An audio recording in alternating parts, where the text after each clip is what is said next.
সুপ্রিয় দর্শক, মগরাহাট থেকে আমি আনোয়ারুল হক। আজকের ভিডিওর বিষয় একজন বিখ্যাত রাজনৈতিক ব্যক্তিত্বকে নিয়ে।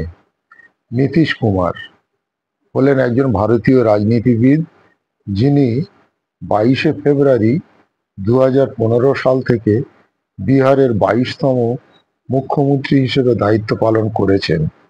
এর আগে 2005 থেকে 2014 এবং 2000 সালে স্বল্প সময়ের জন্য অফিসে ছিলেন তিনি, এবং নরম মেয়াদে এই পদে প্রতিষ্ঠিত তিনি ছিলেন।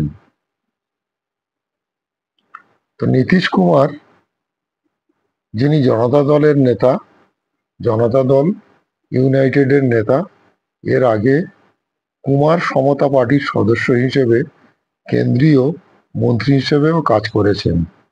তিনি 2005 সাল পর্যন্ত সমতা পার্টি এবং 1989 থেকে 1994 সাল পর্যন্ত জনতা দলের সদস্য ছিলেন। কুমার প্রথম জনতা দলের সদস্য হিসেবে রাজনীতিতে প্রবেশ করেন এবং 1985 সালে বিধায়ক হন। একজন সমাজবাদী, কুমার 1994 সালে সমতা পার্টি প্রতিষ্ঠা করেন এবং জর্জ ফার্নান্ডেজ 1996 সালে, যিনি লোকসভার নির্বাচিত হন, এবং অটল বিহারী বাজপেয়ী সরকার কেন্দ্রীয় মন্ত্রী হিসেবে দায়িত্ব পালন করেন। তার দল জাতীয় গণতান্ত্রিক জোটে যোগদান করে। 2003 সালে তার দল জনতা দল ইউনাইটেড একীভূত হয় এবং নীতিশ কুমার তার নেতা হন। 2005 সালে এনডিএ বিহার বিধানসভার সংখ্যাগরিষ্ঠতা লাভ করে এবং নীতিশ কুমার ভারতীয় জনতা পার্টির সাথে জোটের নেতৃত্বে মুখ্যমন্ত্রী নির্বাচিত হন। 2010 সালে রাজ্য নির্বাচনে শাসক জোট একটি ভূমিধস পুনর্নির্বাচনে জয়লাভ করে। জুন 2013 সালে নরেন্দ্র মোদীকে প্রধানমন্ত্রী পদে তাদের প্রার্থী হিসেবে নামকরণ করার পরে নীতিশ কুমার বিজেপির সাথে সম্পর্ক ছিন্ন করে এবং মহাগঠবন্ধন গঠন করেন, যা রাষ্ট্রীয় জনতা দল এবং ভারতীয় জাতীয় কংগ্রেসের সাথে একটি জোট এবং যুক্ত প্রগতিশীল জোটে যোগদান করেন। 17 মে 2014 সালের ভারতীয় সাধারণ নির্বাচনে দলটির গুরুত্ব ক্ষতির সম্মুখীন হওয়ার পর নীতিশ কুমার মুখ্যমন্ত্রী পদ থেকে পদত্যাগ করেন এবং জিতান রাম মাঞ্ঝি তার স্থলাভিষিক্ত হন। যাই হোক, তিনি ফেব্রুয়ারি 2015-তে মুখ্যমন্ত্রী হিসেবে ফিরে আসার চেষ্টা করেছিলেন। একটি রাজনৈতিক সংকটের জন্ম দেয়, যা অবশেষে মাঝি পদত্যাগ করতে দেখা যায় এবং কুমার আবার মুখ্যমন্ত্রী হন। সেই বছরের শেষের দিকে মহাগঠবন্ধন রাজ্য নির্বাচনে বিপুল সংখ্যাগরিষ্ঠতা লাভ করে এবং 2017 সালে নীতিশ কুমার দুর্নীতির অভিযোগে আরজেডির সাথে সম্পর্ক ছিন্ন করে এবং এনডিএতে ফিরে আসে।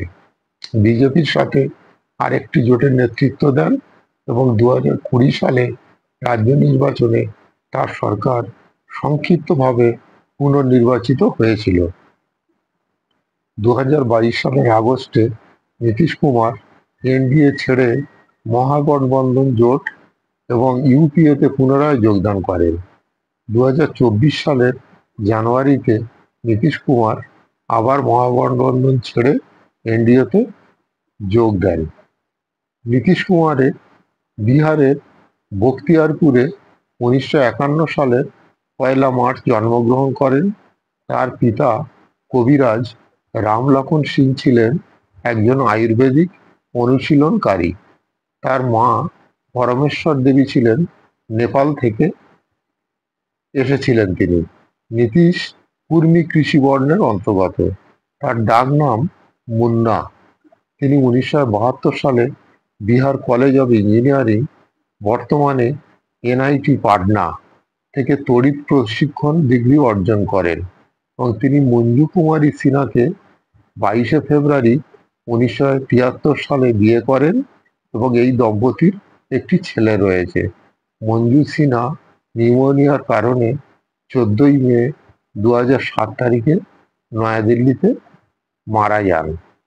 নীতিশ কুমার রাজনীতিবিদদের একটি সমাজতান্ত্রিক শ্রেণীর অন্তর্গত এবং রাজনীতিবিদ হিসেবে তার প্রথম বছরগুলিতে তিনি রাম মনোহর লোহিয়া, এস.এন. সিনহা, কর্পূরী ঠাকুর এবং ভিপি সিং এর সাথে যুক্ত ছিলেন। নীতিশ কুমার 1974 সাল থেকে 1977 সালের মধ্যে জয়প্রকাশ নারায়ণের আন্দোলনে অংশগ্রহণ করেছিলেন এবং সত্যেন্দ্রনাথ নারায়ণ সিনহার নেতৃত্বাধীন জনতা পার্টিতে যোগদান করেন। লালু প্রসাদ যাদবের বিপরীতে, যাকে ভিড় টানার হিসেবে বিবেচনা করা হয়, নীতিশ কুমারকে একজন দক্ষ যোগদানকারী বা যোগাযোগকারী হিসেবে বিবেচনা করা হয়। নীতিশ কুমার 1995 সালে 1985 সালে হারাউন থেকে রাজ্য বিধানসভা নির্বাচন লড়েন এবং প্রথমবার জিতেছিলেন।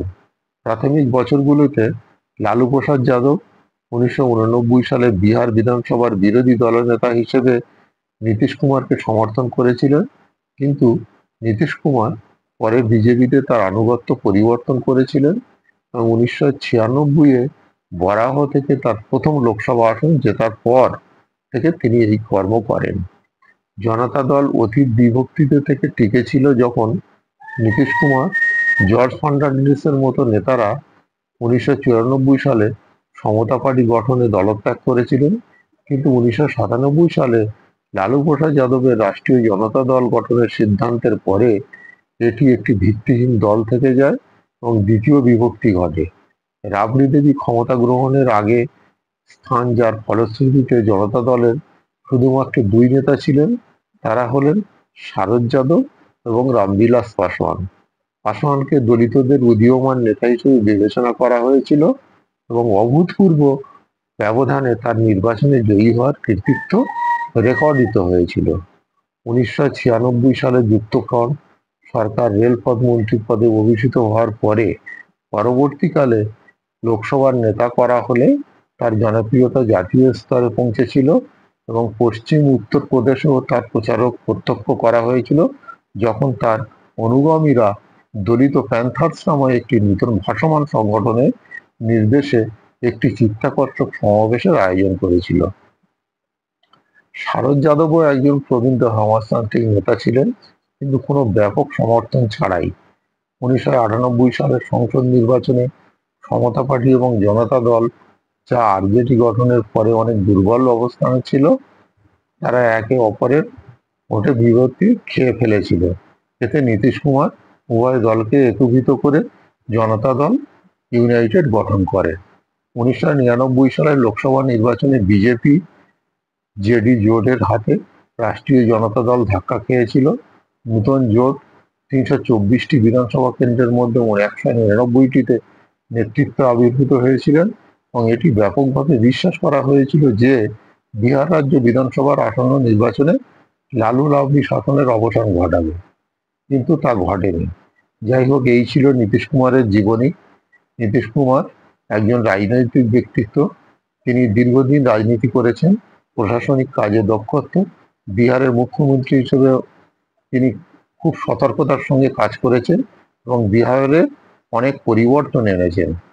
তার জীবনী মধ্যে দেখা যায় যে নানা রকম কারণে তিনি তার জীবনটাকে উজ্জ্বল নক্ষত্রের মধ্যে তৈরি করেছেন। যাই হোক, আজ ছিল এই ভিডিও। যদি আপনাদের পছন্দ হয়ে থাকে, এই আমার চ্যানেল অল ইন ওয়ানকে সাবস্ক্রাইব করুন, লাইক করুন, আর পারলে বন্ধুদের সাথে শেয়ার করুন। ভালো থাকুন, সুস্থ থাকুন।